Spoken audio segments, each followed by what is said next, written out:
जय हिंद dear student. इस लेक्चर में हम लोग डिस्कस करने वाले हैं magnetic field due to current flowing in a long straight conductor. ठीक है, तो अपने पास कोई एक लॉन्ग स्ट्रेट कंडक्टर मान लेते हैं कि ये अपने पास कोई एक लॉन्ग स्ट्रेट कंडक्टर है। ये लॉन्ग स्ट्रेट कंडक्टर है, बहुत बड़ी लेंथ है इसकी। और इसको मैं छोटे छोटे छोटे छोटे इतने छोटे एलिमेंट में डिवाइड कर रहा हूँ जब तक कि हर एक एलिमेंट का चार्ज डेंसिटी सेम ना हो जाए। और लेंथ इनका मैं मान कर चलता हूँ कि एक हमने जो यहाँ पर एलिमेंट लिया है उस एलिमेंट का लेंथ जो है वो dl है, क्योंकि हमको बायो सेवर्ट लॉ लगाना है और bio Savart law dl element के वायर के लिए ही वैलिड है। हम सपोज कर लेते हैं कि इस वायर की वजह से किसी पॉइंट पर मैग्नेटिक फील्ड कैलकुलेट करना है और वो मैग्नेटिक फील्ड का जिस पर हमें कैलकुलेशन करना है वो पॉइंट का नाम है P।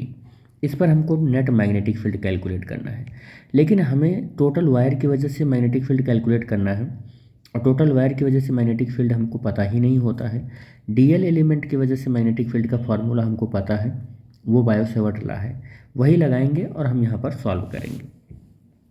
सपोज कर लेते हैं कि हमने ये जो वायर है इस वायर से आर डिस्टेंस पर एक पॉइंट लिया है जिस पर हमें मैग्नेटिक फील्ड कैलकुलेट करना है और वे आर डिस्टेंस स्मॉल आर है। और एलिमेंट की वजह से पी पॉइंट पर जब मैग्नेटिक फील्ड कैलकुलेट करना है तो ये है, सपोज कर लेते हैं ये।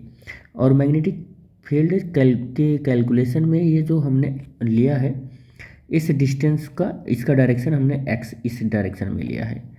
तो हमारा जो करंट है वो करंट आई ऊपर की ओर जा रहा है, तो इससे एंगल जो होगा वो भी ऊपर की ओर ही जाएगा एंगल। और सपोज कर लेते हैं कि वो φ1 है। कितना है वो φ1 है। अगर ये φ1 है और ये 90 है तो ये कितना हो जाएगा, ये 90 माइनस φ1 हो जाएगा।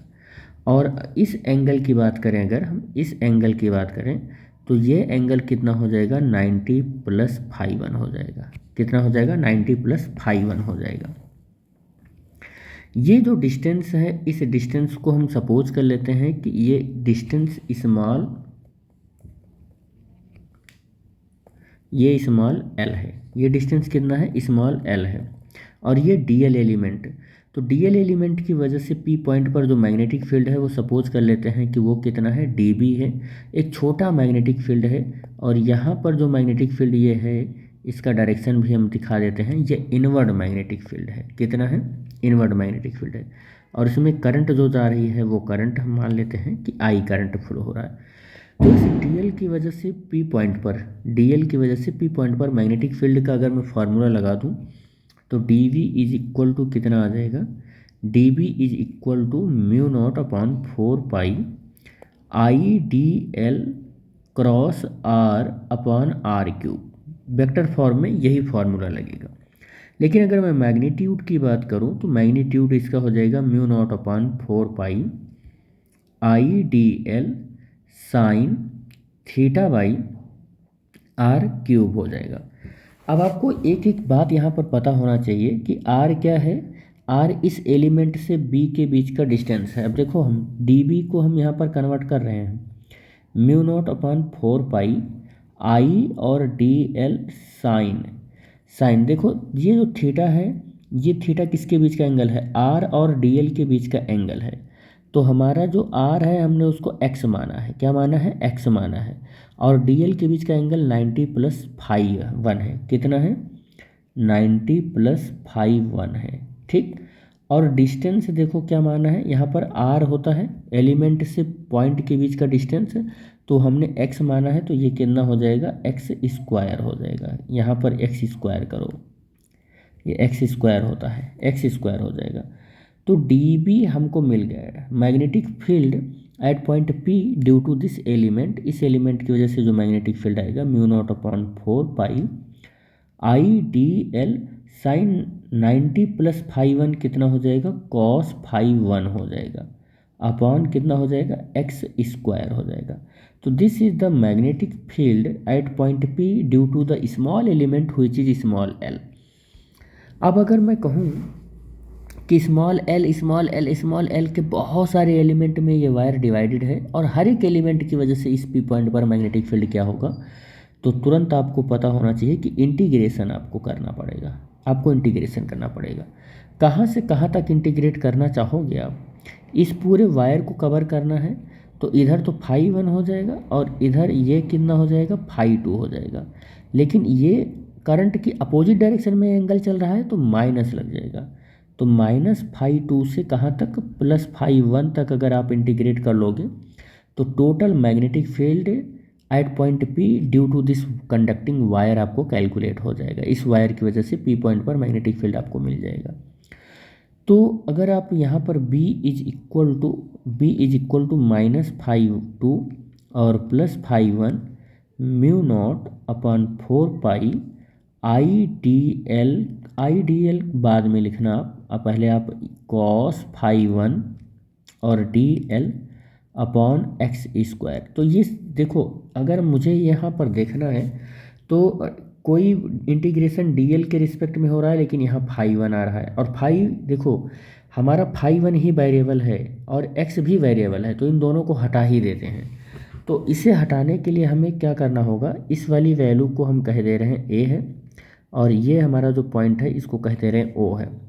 तो हम पी ए ओ यानी कि अगर मैं यहाँ पर tan लगाऊं और tan 90 - φ1 लगाऊं, tan 90 - φ1, तो tan 90 - φ1 एक फार्मूला होता है, ये आप लिख लो, परपेंडिकुलर अपान बेस।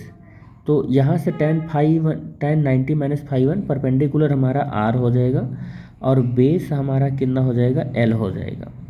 कितना हो जाएगा, l हो जाएगा। देखो यहाँ से परपेंडिकुलर अपान बेस, ठीक है, हाँ ठीक हो जाएगा यही। तो L इज इक्वल टू क्या हो जाएगा, R अपान tan और 90 - φ1 कितना हो जाएगा, tan 90 - φ1 हो जाएगा cot φ1, क्या हो जाएगा, cot φ1 हो जाएगा। और L is equal to R cot φ1 फिर से हम लिख सकते हैं tan φ1 लिख सकते हैं। इसको एक बार डिफरेंशिएट करो तो DL is equal to R और tan का डिफरेंशिएशन हो जाएगा sec स्क्वायर φ1 और d φ1, कितना हो जाएगा ये, d φ1, ठीक है, इतना हो जाएगा d φ1। आप इसको फाई ही रखो, आप यहाँ पर क्या करते हैं इसको चलो ठीक है φ1 ही लिखते चले आ रहे हैं तो φ1 ही कर लेते हैं, चलो ठीक है। एक चीज़ और कर लेते हैं, साइन 90 - φ1, 90 - φ1 अगर हम करें तो साइन 90 - φ1 कितना हो जाता है, परपेंडिकुलर अपान हाइपोटेन्यूज।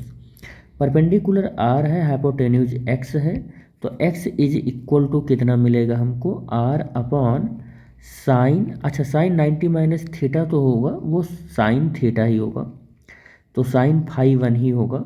और x इज इक्वल टू ये कितना हो जाएगा, साइन 90 सॉरी साइन कह रहे हैं, कॉस होगा, सॉरी कॉस होगा और कॉस ये कितना हो जाएगा, ये सेक φ1 और इंटू r हो जाएगा।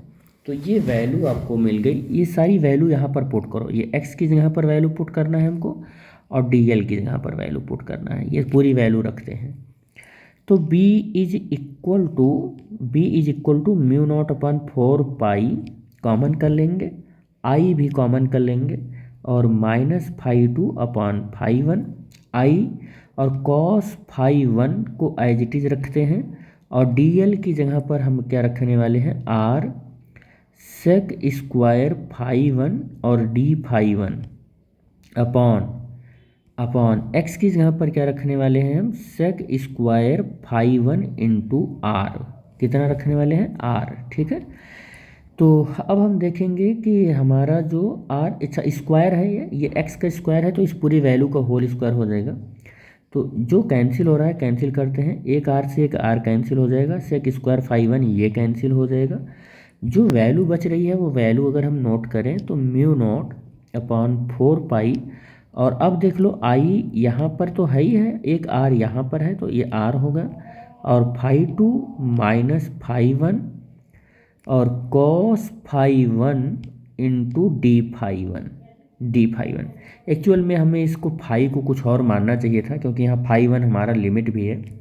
आप एग्जैक्टली इसको फाई वन को फाई मान लेना, बाद में लिमिट लगा लेना, ठीक है, बाद में आप लिमिट लगा लेना। मैं इसको फाई वन ही कर लेता हूँ ताकि लिखने में थोड़ा सा आसानी हो जाए और आपको समझने में भी। मैं इसको फाई ही कर लेता हूँ, ये फाई ही कर लेता हूँ ताकि आपको भी समझने में आसानी हो जाए। नहीं तो आपको होगी कि फाई वन की जगह पर फाई टू लिमिट कैसे प्लेस्ड कर दिया सर ने। तो चलो, ये मेरे ख्याल से हर एक जगह पर मैंने सही कर लिया है।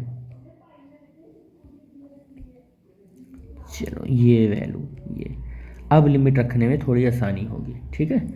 थोड़ी तब भी आसानी थी, लेकिन बस वैल्यू आपको थोड़ा सा डिस्ट्रैक्ट ना कर दे, इसीलिए मैंने ऐसा किया। कॉस फाई को अगर हम करेंगे, वो इंटीग्रेट करेंगे तो साइन फाई हो जाएगा, और लिमिट रखेंगे तो माइनस फाई टू से phi one mu naught upon 4 pi I R. अब इसका अपर लिमिट रखेंगे तो sine phi one minus sine minus phi two हो जाएगा। अब लिमिट अप्लाई करेंगे तो mu naught upon 4 pi I R, और sine phi one sine minus theta is equal to minus sine theta होता है। तो ये माइनस माइनस प्लस हो जाएगा और साइन फाई टू मिलेगा हमको। B is equal to net magnetic field हमको मिला। तो this is the net magnetic field at point P. इस पी पॉइंट पर net magnetic field through this current carrying conducting wire की वजह से ये हमको मिल जाएगा, ठीक है। अब आप यहाँ से क्या कर सकते हो, देखो कर क्या सकते हो कि जो आपका वायर था, ये वायर था, ये वायर के इस मिड पॉइंट पर ये हमने आर माना था, और हमने ये माना था कि ये डी एल है और ये पूरा एल है। ये पूरा कितना है, एल है, और इस एलिमेंट को डी एल माना था। इसको हमने कहा था कि ये फाई वन है, और इसको हमने क्या कहा था, ये फाई टू है। ये कितना है, फाई टू है। अगर आप देखो ध्यान से तो आप यहाँ से अगर ड्रॉ करो, फिर ऐसे फर्दर आगे ऐसे ड्रॉ करो, इसको आगे ऐसे ड्रॉ करो, ड्रॉ करते जाओ, ऐसे ड्रॉ करते जाओ, तो आप एक टाइम ऐसा पाओगे कि फाई वन और फाई टू दोनों 90 डिग्री हो जाएगा। यानी कि अगर फाई वन और फाई टू दोनों 90 डिग्री हो गया तो दिस फार्मूला विल बिकम्स, ये केस नंबर 1 की बात कर रहे हैं, ठीक है, एकदम एंड पर तो हम b is equal to mu naught upon 4 pi I R, और साइन 90 प्लस साइन 90, और दोनों अगर 90 हमने वैल्यू रख दी तो b is equal to mu naught upon 4 pi I are.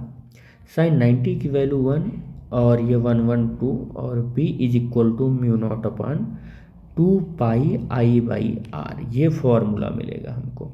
Generally book में यही फार्मूला लिखा हुआ होता है कि किससे, और ये किसके लिए है, इनफाइनाइट लॉन्ग वायर के लिए है। ये फार्मूला याद रखना, ये किसके लिए है, इनफाइनाइट लॉन्ग वायर है। ये जो लॉन्ग वायर है उसके लिए, क्योंकि जब इनफाइनाइट होगा तभी हमारी ये जो फाई वन और फाई टू है ये इनफाइनाइट बढ़कर हो पाए, वो फाई टू जो है वो 90 हो पाएगा, या फाई वन बढ़कर 90 हो पाएगा।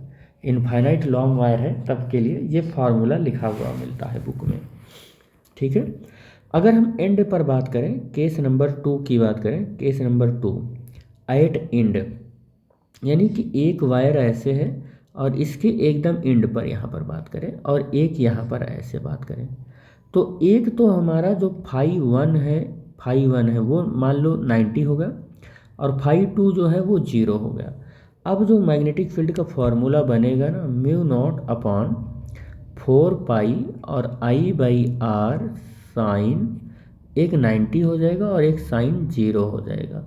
तो अब हमको मिलेगा b is equal to mu naught upon 4 pi I/R। ये फार्मूला मिलेगा एंड पर, एकदम एंड पर, और मिड पॉइंट पर ये फार्मूला मिलता है। ये सारी बातें आप याद रखना, बस बायो सेवर्ट में यहीं तक हम लोग बात करेंगे।